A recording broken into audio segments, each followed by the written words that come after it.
De la presse, bonjour.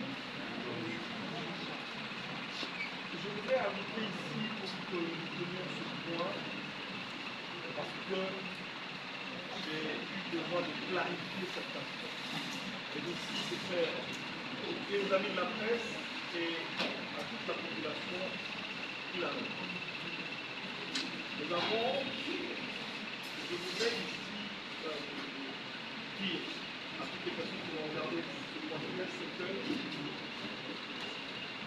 aujourd'hui, le conflit, je ne voulais pas dire entre moi et M. Gilles Alipiété, c'est entre le journaliste d'investigation, M. Mike Chilong, et l'inspecteur général, chef de service de l'IGF, qui commence à prendre d'autres choses. Je suis passé plusieurs fois sur les médias. J'ai été même au niveau du CESAC convoqué. J'ai demandé, j'ai dit, jusqu'aujourd'hui, l'État congolais, le ministère de la Justice, le gouvernement, et moins encore le Parlement, personne ne parle de ce dossier. J'ai emmené de l'argent frais à l'État congolais. J'ai fait des dénonciations, ensemble évidemment avec ceux qui nous ont apporté ces informations. Nous avons été des lanceurs d'alerte. L'État congolais qui est pauvre, l'État congolais qui a besoin d'argent, nous ne comprenons pas pourquoi est-ce que l'État ne nous suit pas, pourquoi est-ce que l'État ne nous convoque pas, pourquoi est-ce que jusque-là il n'y a aucun redressement fiscal des sociétés du groupe Raouchi. Pourquoi est-ce que jusqu'aujourd'hui, M. Jules Alipiété n'est pas interpellé par la justice? Nous avons vu la Cour des comptes l'interpeller, mais on me fait signe où nous sommes en train de tous remarquer. Je pense que l'information que j'ai s'avère être vérifiée, il a refusé d'y aller. Et qu'au moment où nous parlons, il n'a toujours pas été entendu.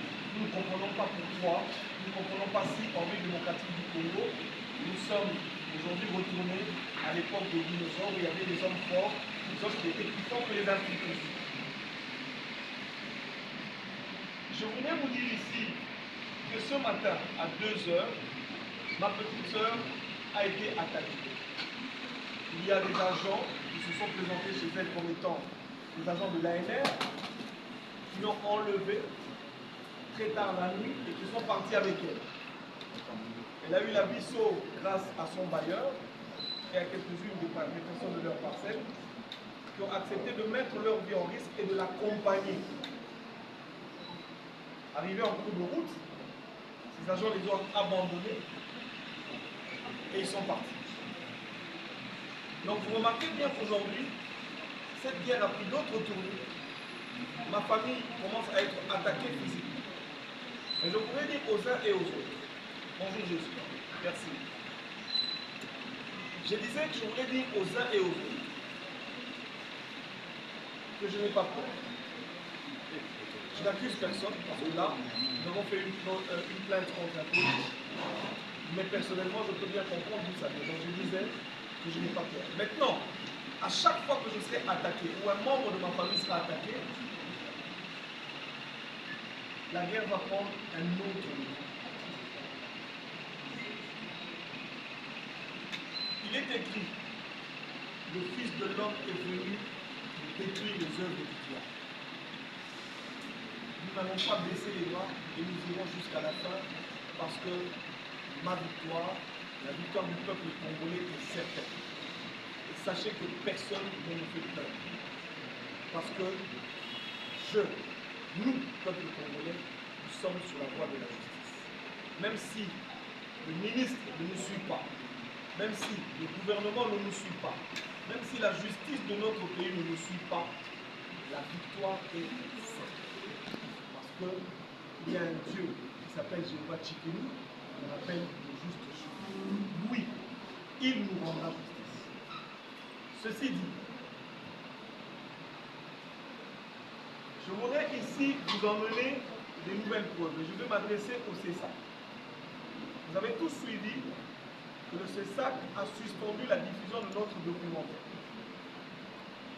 L'information que j'ai à vous apporter, c'est que j'ai été interpellé au CESAC, je suis allé, et nullement dans leur PV, tout le monde peut aller vérifier, nullement le CESAC ne m'a posé la question de savoir si avant la diffusion ou avant la production de ce documentaire, nous avions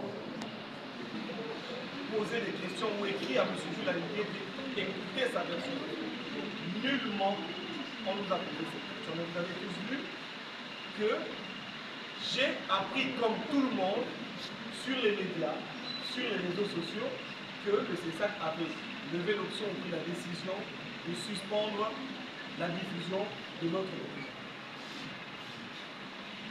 Parce que quand je suis allé là-bas, comme vous le savez, en justice, quand on vous entend, on va vous faire une confrontation. Donc moi j'avais demandé qu'on appela M. Jules Kamila, parce que celui qu'on avait présenté comme étant mon administrateur, qu'il vienne au CESAC et que l'on nous entende, que l'on nous oppose.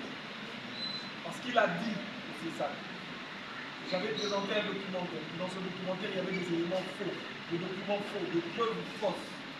J'ai demandé que lui, parce qu'il a des preuves vraies, qu'il les apporta, et que le CESAC nous entende pour que nous sachions qui d'entre nous a des vraies preuves.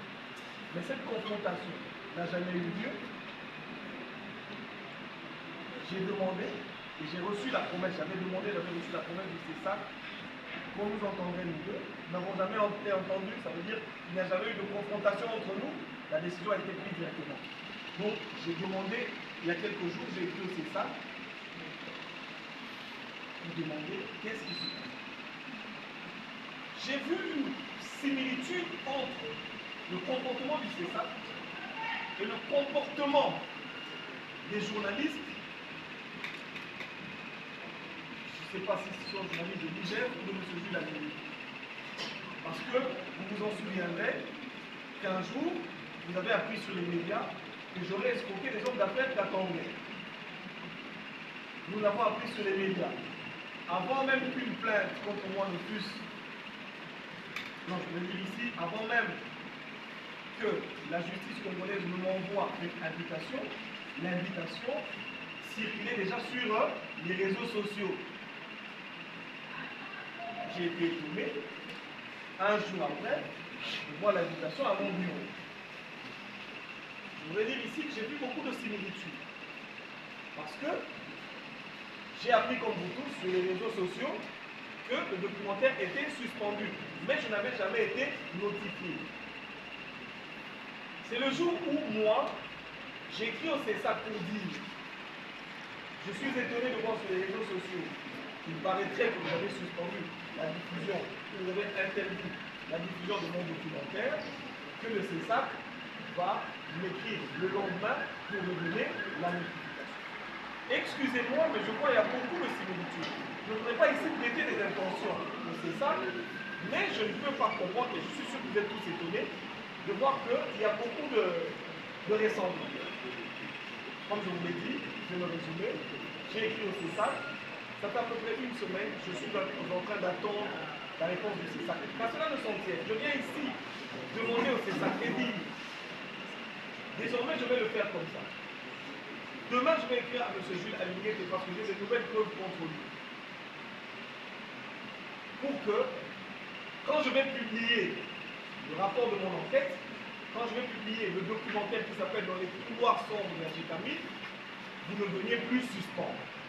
Donc, je viens annoncer à la presse aujourd'hui,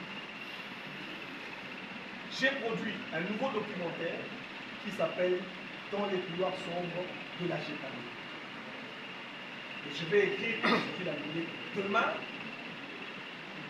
pour lui dire de nous donner sa version des faits par rapport aux preuves que nous tenons contre lui. Je viens de dire à la presse pourquoi. Parce que nous l'avons fait une fois, mais vous avez vous-même vu la réaction. Donc aujourd'hui, je viens de dire pour que personne ne vienne vous dire qu'on n'avait pas écrit ou que nous n'avions pas cherché à l'entendre. Donc je viens de dire aujourd'hui, sachez-le, à partir de la semaine prochaine, réponse ou pas réponse, nous allons publier notre documentaire. De quoi s'agira-t-il dans ce document? Vous avez suivi dernièrement sur les médias que M. Jules Alingeke était accusé d'avoir perçu l'argent de la GKB. Que des agents de l'IGF qui sont allés pour un contrôle à la GKB se sont transformés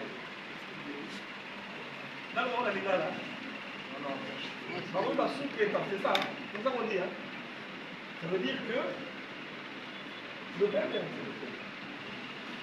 c'est-à-dire que agent, permettez-moi de le dire en final, pour que agent na IGF, au batindaki, on n'a pas contrôlé, j'ai camis dans mon bakomi kuna babongwami balobi ke bango bakomi kotangisa bato na GKAMI bayekola makambo na bamarché public. Permettez-moi de dire dans le terme simple ordinaire.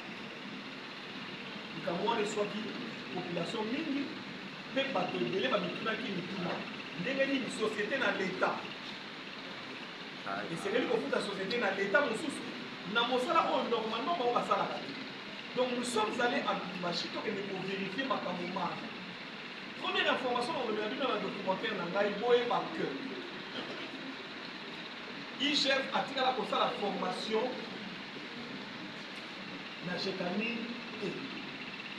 Otaki totunaki bokomona baimage na GKAMI ezali na trace moko te oyo ya formation oyo baagent na IGF oyo bainspecteur na IGF bapesaki bato na GKAMI. Première information. Na mokanda oyo tokokomela ye lobi tokotuna ye soko oyo ali na batrace na formation aloba na biso alakisa biso batrace na formation ezali wapi ya mibale. Il n'y a aucun contrat. Ce qui est contrat, il y a signé au Léon. Il n'y a aucun contrat qui a été signé entre la GKAMI et l'IGF par rapport à cette formation. Contrat exact. Ce qui est contrat, il y a que il n'y a aucun contrat qui stipule que IGF, Mayokani, na consultance quelconque, na GKAMI pour la formation, il y a un agent, il y a GKAMI. Et donc on a mis balai au avec images, preuves et documents à l'appui. Maintenant, je vais vous donner mon avis par rapport à mon enquête. Qu'est-ce que j'ai constaté? J'ai constaté que ce dossier est un leurre. Parce que les montants dont on parle ici, on va serrer au foot, là-bas, agent à GKAMI, vous avez à peu près 150 000 $. C'est un leurre. Parce que le vrai dossier, il est ailleurs. C'est-à-dire que la population, la distraction, pour mon belé, et l'imagine la GKAMI, quand on a IGF, nous avons des preuves, nous avons des papiers. Et nous avons écrit à M. Jules Alingeke pour lui demander ma preuve, il y a un papier, il y a une personne de fait dans les alliés, nous avons fait ça bateau, c'est ça. Nous avons fait matière, nous avons journaliste, nous avons dit que si on a mis tout le monde, il n'y a pas de problème. Je donne les éléments. C'est-à-dire, depuis que j'ai commencé, je demande que les gens viennent faire un débat sur les preuves, sur la matière, sur l'objectivité des éléments que nous vous emmènons. Mais bon, on a dans les médias, et ça va dire non, d'ailleurs, Poutou, hier Poutou. Ce qui est aussi ici, débat, d'ailleurs, Poutou, hier Poutou. Je demande et je lance, c'est-à-dire, on a presque défi dans mon tenue, je crois, d'ailleurs, dans ma preuve. Aujourd'hui, je parle encore à M. Denis Kadina, chef de division à l'IGF. M. Denis Kadina, ce qu'on peut dire, c'est ça que tu as dans la RTNC, dans le plateau, il y a quand même ma preuve là. Donc, discuter, phare à phare, peuple à mon amour, il est mon amour. Ce qu'on a aussi, on a beaucoup fait. Non, M. Zoyano. Donc, le premier élément, c'est celui-là. Je disais, c'était un leurre. Je disais, c'était pour distraire la population. Le vrai dossier, il est où? Il y en a deux. Le premier dossier, les alliés, quant à la réorganisation du contrat TFM. Voilà, on a un document. C'est-à-dire que à la GECAMIN, on avait découvert que rapport au Salaka, rapport minier, au Salaka, on va quitter la GECAMIN, c'est-à-dire qu'il y a le sous-évalué qui, c'est-à-dire qu'on a TFM.